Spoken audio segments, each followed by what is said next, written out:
में शेर और शेरनी का एक परिवार रहा करता था।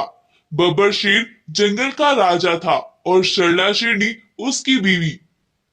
उन दोनों के साथ बब्बर शेर के भाई का एक बेटा भी रहा करता था, जिसका नाम था शेरू। शेरू के माता पिता को कुछ दिन पहले ही किसी ने मार दिया था, जिस वजह से वो बब्बर शेर के साथ ही रहा करता था।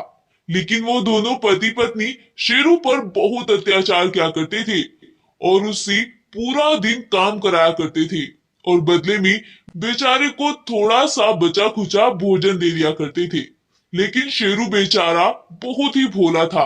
वो जैसे तैसे इसी स्थिति में अपने दिन काट रहा था। एक दिन शेरनी शेरू से बोलती है, शेरू तुम जल्दी से जाओ और मेरे लिए जंगल से खाना लेकर आओ। मुझे बहुत भूख लगी है और थोड़ा ज्यादा खाना लेकर आना, मेरा कम खाने में पेट नहीं भरेगा। शेरनी की बात सुनकर शेरू बेचारा गर्दन झुकाकर जंगल में निकल जाता है और पूरे जंगल में वह शिकार की तलाश में मारा मारा फिरता है। लेकिन शाम हो जाती है और उसे कोई भी शिकार नहीं मिल पाता है और शाम होने पर वह अपना सा मुंह लेकर वापस शेरनी के पास आता है। शेरनी जैसे ही शेरू को खाली हाथ देखती है, वह शेरू पर भड़कने लगती है। अरे ओ निकम्मे, तू सुबह से शिकार लेने गया हुआ है और अब शाम होने पर वापस आया है और अब भी खाली हाथ। चल निकल जा यहाँ से। आज के बाद अगर मैंने तुम्हें अपनी गुफा पर देखा तो मैं तुम्हारा वो हाल करूंगी कि तुम खुद को पहचान भी नहीं पाओगे। चलो जाओ यहाँ से। शेरनी की यह धमकी सुनकर शेरू बेचारा वहां से जंगल में भाग जाता है और सोचता है, मैं कहाँ जाऊं, अब तो रात भी होने वाली है, क्या करूं मैं। ये सब सोचकर वह जंगल में आगे बढ़ता है। तभी वह देखता है कि उसके सामने एक खूंखार भेड़िया आकर खड़ा हो जाता है और वह उसे वहां से लेकर अपनी गुफा में भाग जाता है। अपने आप को ऐसी बंद और जादुई गुफा में देखकर शेरू डर जाता है और वह बोलता है, ये आप मुझे कहाँ लेकर आ गए, प्लीज मुझे जाने दो। हा हा हा हा हा, मैं तुम्हें जाने देने के लिए ही यहाँ लेकर आया हूँ, लेकिन पहले मुझे तुमसे कुछ चाहिए। क्या चाहिए आपको, मैं आपको क्या दे सकता हूँ भला। तुम्हारी आंखें। हा हा हा हा हा हा हा। नहीं नहीं, प्लीज मुझे छोड़ दो, मैं तो अंधा हो जाऊंगा। शेरू बेचारा चिल्लाता रह जाता है और वह जालिम भेड़िया शेरू की आंखें निकाल लेता है और उसे वापस से जंगल में छोड़ देता है। अब तो शेरू बिल्कुल लाचार हो गया था। वह पूरी रात जंगल में ऐसे ही भटकता है और पेड़ों से टकराता फिरता है। अगली सुबह होती है। जंगल के जानवर जब शेरू को इस हालत में देखते हैं तो वो उसे उठाकर बब्बर शेर की गुफा पर ले जाते हैं। लेकिन बब्बर शेर और शेरनी उसे अपने पास रखने से इनकार कर देते हैं और बोलते हैं, अरे इसे यहाँ से लेकर जाओ, मैं क्या करूंगा इस अंडे का। अब मैं कहाँ से इसको ला ला कर खिलाऊंगा, लेकर जाओ इसे। बब्बर शेर के ऐसे धुतकारने पर शेरू वापस से जंगल में चला जाता है और ऐसे ही जंगल में भटकने लगता है और जंगल में ऐसे ही भटकते भटकते वह एक जादुई फूल से टकरा जाता है। उस जादुई फूल से टकराते ही शेरू की आंखों की रोशनी एकदम से वापस आ जाती है और उसे सब कुछ दिखने लगता है और वह एक जादुई शेर में बदल जाता है। अपने आप के पास इतनी शक्तियां देखकर शेरू खुश होता है और वह वापस बब्बर शेर के पास जाता है और वहां जाकर वह बब्बर शेर को सारी बातें बताता है और बोलता है, अंकल अंकल आंटी, आप मुझे अपने पास रख ले, चाहे उसके बदले आप मुझे मिली हुई ये सारी शक्तियां ले ले, लेकिन मुझे अपने पास रख ले प्लीज। शेरू के ऐसा कहने पर बब्बर शेर बोलता है, ठीक है, हम तुम्हें अपने पास रख लेते हैं, पहले जल्दी से ये सारी शक्तियां हम दोनों को दे दो। शेरू बेचारा भोला था। वह उन्हें अपनी शक्तियां देने लगता है, लेकिन जैसे ही वो शक्तियां उन दोनों के अंदर जाती है, वो दोनों एकदम से नीचे गिर जाते हैं और वहीं पर मारे जाते हैं। ये चमत्कार देखकर शेरू कुछ समझ नहीं पाता है और मन ही मन खुश भी होता है। शेरू के पास जादुई शक्तियों की खबर सुनकर जंगल के जानवरों की भीड़ वहां इकट्ठी हो जाती है और वो सभी उन दोनों जालिमों के मरने पर बहुत खुश होते हैं और वह शेरू को ही अपने जंगल का राजा बना लेते हैं और अपने जंगल में खुशी खुशी रहने लगती हैं। इस कहानी से हमें सीख मिलती है कि सब्र करने से हर वो चीज मिल जाती है जिसकी हम आस भी छोड़ देते हैं और बुरा करने वाले के साथ हमेशा बुरा ही होता है। स्टोरी पसंद आई हो तो इस वीडियो को लाइक करें, शेयर करें और साथ ही चैनल को सब्सक्राइब करना बिल्कुल ना भूलें। Thank you. जादुई शक्तियों वाला विशाल गोल्डन शेर और जालिम काला तेंदुआ का जंगल पर आतंक। एक बार की बात है, एक जंगल में दो बाघ भाई रहा करते थे। एक का नाम था रुद्र और दूसरे का नाम था वीरू। रुद्र जंगल का राजा था, जो कि बहुत ही दयालु और शांत स्वभाव वाला भी था, जबकि वीरू उतना ही घमंडी था। उसे अपनी ताकत पर बहुत घमंड था और वो अपने आप को जंगल का सबसे ताकतवर जानवर मानता था और जंगल के जानवरों को बहुत परेशान किया करता था। एक दिन वीरू जंगल में घूम रहा था कि तभी उसे एक हिरन जंगल में घास चरता हुआ दिखाई पड़ता है। उस हिरन को देखकर वीरू बोलता है, अरे वाह, कितना मोटा ताजा हिरन है। मुझे वैसे भी काफी भूख लगी है, चलो इसी का ही शिकार कर लेता हूँ। वीरू ये सब सोचकर उस हिरन की ओर बढ़ता है, लेकिन तभी वहां पर रुद्र भी आ जाता है और रुद्र बोलता है, ये क्या कर रहे हो तुम इस हिरन को परेशान क्यों कर रहे हो? रुद्र की बात सुनकर वीरू बोलता है, तुम्हें इससे क्या, मैं कुछ भी करूं, तुम कौन होते हो मेरे मामले में टांग अड़ाने वाले?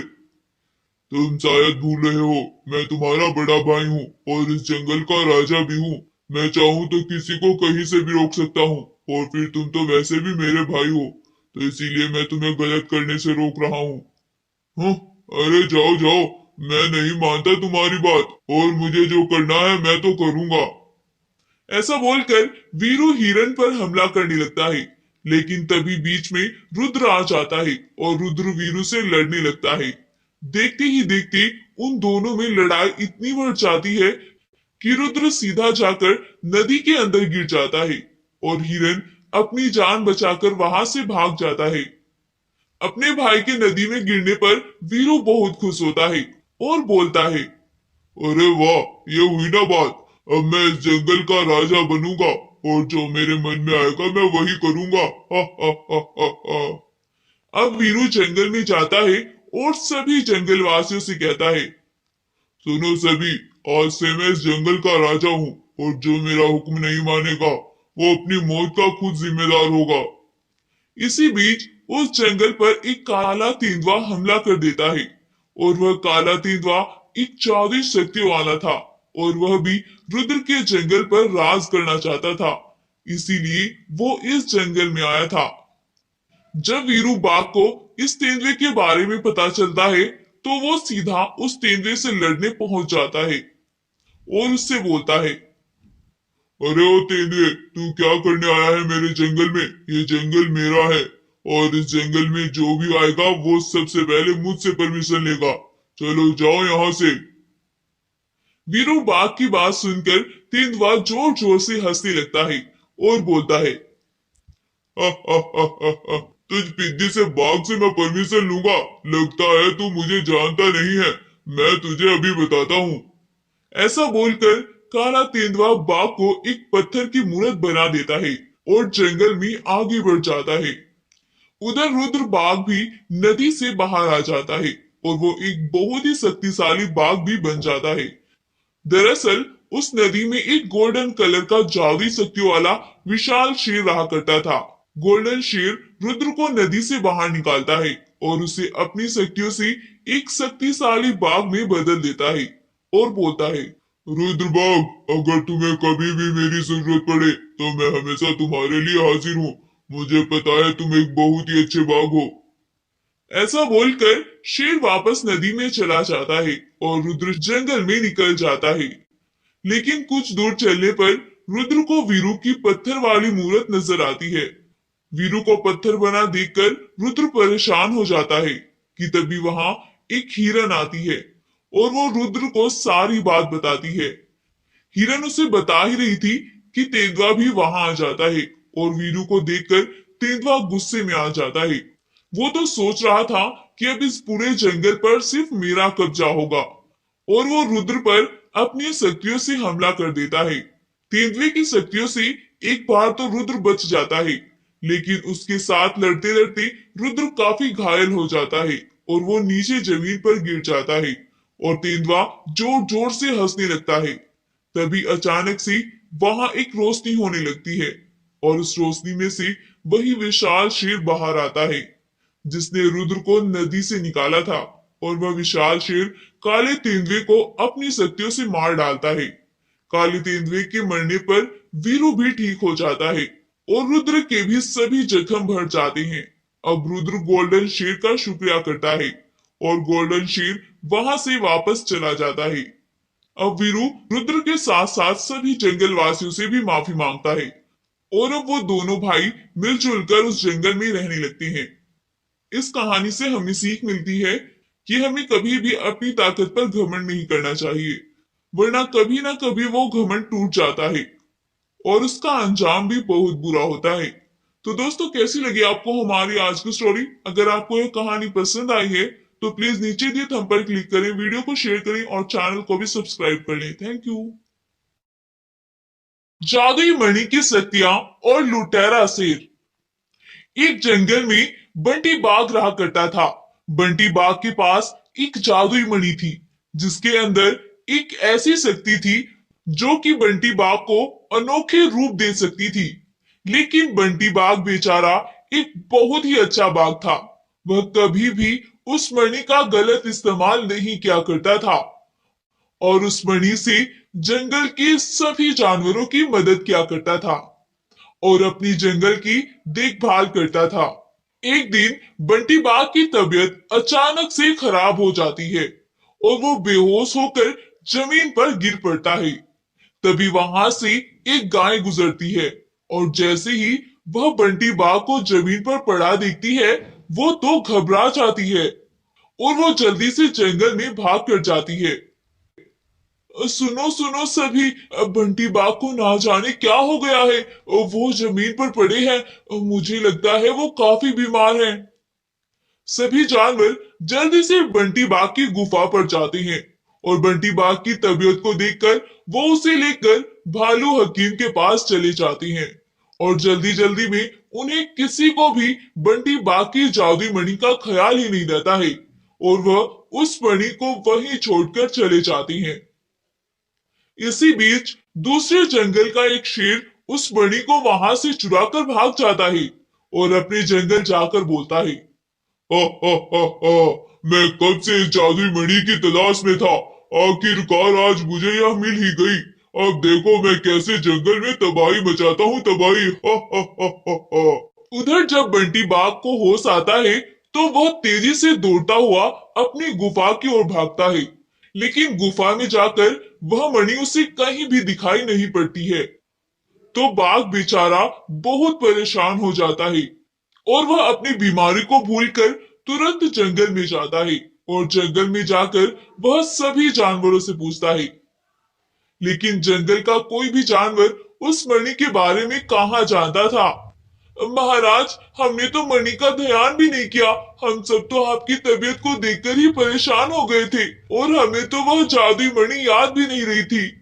अब क्या होगा, जिस भी जानवर के हाथ वो जादुई मणि लगी है उसने तो उसकी शक्तियों से तबाही मचा दी होगी। अब क्या करूं मैं, कैसे पता करूं उस जादुई मणि का।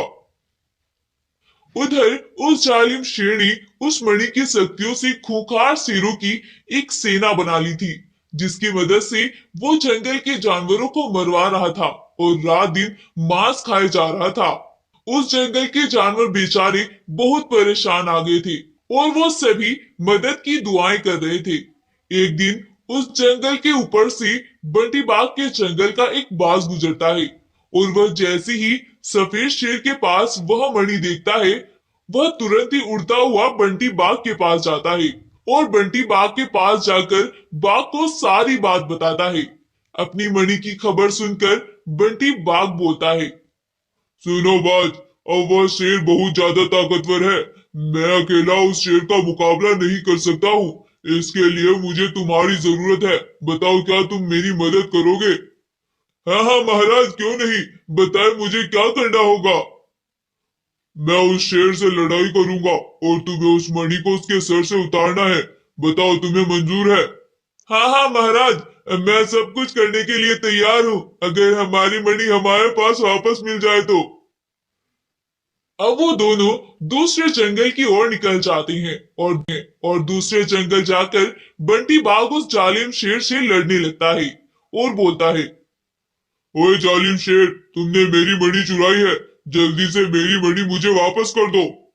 हाँ, ओए पागल बाघ, क्या मैंने तुम्हें वापस करने के लिए इतनी मेहनत की है? मैं तो सालों से इस मणि की फिराक में था, अब जाकर मुझे यह मणि मिली है। अब तो मैं किसी भी कीमत पर तुम्हें इसे नहीं लौटाने वाला।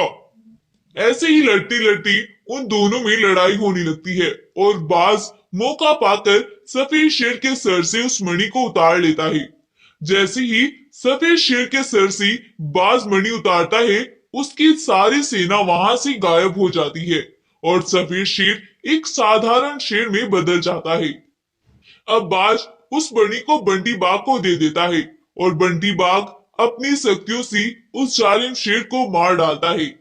सफेद शेर के मरने के बाद उनके जंगल के सभी जानवर चैन की सांस लेते हैं और बंटी बाघ अपने जंगल वापस आकर सभी जानवरों को जादुई मणि के मिलने की खुशखबरी देता है और अब फिर से सभी जंगल के जानवर खुशी खुशी रहने लगते हैं। इस कहानी से हमें सीख मिलती है, चोरी से ली गई चीज ज्यादा दिन तक हमारे पास नहीं रहती है और वो एक ना एक दिन वापस चली ही जाती है। तो हमें कभी भी ऐसा काम नहीं करना चाहिए जिससे हमें शर्मिंदगी उठानी पड़े और इसका अंजाम बुरा हो। तो दोस्तों, कैसी लगी आपको हमारी आज की स्टोरी? अगर आपको ये स्टोरी पसंद आई है तो नीचे दिए थंब पर क्लिक करें, वीडियो को लाइक करें, शेयर करें और साथ ही चैनल को सब्सक्राइब करना बिल्कुल ना भूलें। Thank you.